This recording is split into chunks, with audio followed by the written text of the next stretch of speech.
Yalada, ngai buri kara milpirpa, ngai garain Deline wara guburi wara burungu.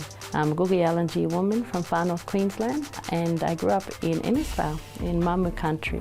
My name's Deline Briscoe.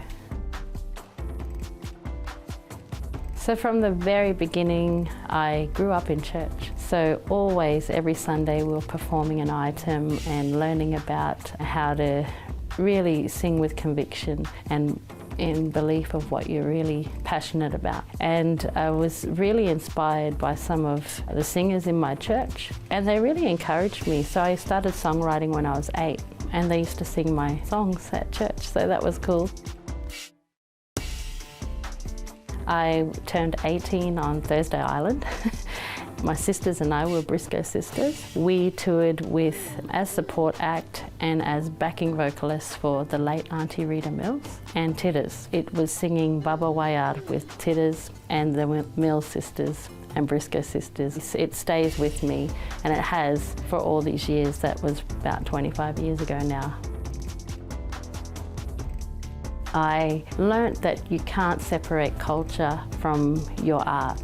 They go hand in hand, they're one and the same, and so if you keep that strong in everything you do, you can't go wrong. You know, we make mistakes, we learn along the way, but there's some really core values of our culture that I try to uphold in every decision I make, and it goes through that filter of, oh, what would Uncle Arch think about this, what would Auntie Rube say about this, and I do that with like Auntie Lou Bennett as well, who I grew up with in the industry as an elder of mine.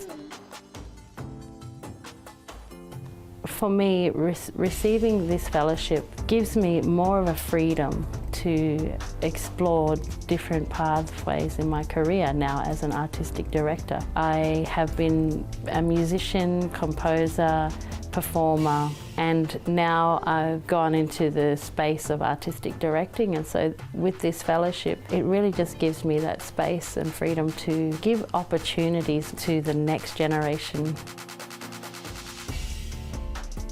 Even though we're getting all this recognition now, it's really important to acknowledge like the elders that have come before us, and they didn't get the platforms that we had. They didn't have these fellowships. So I just really want to acknowledge that I'm only here because of the hard work that they've put in.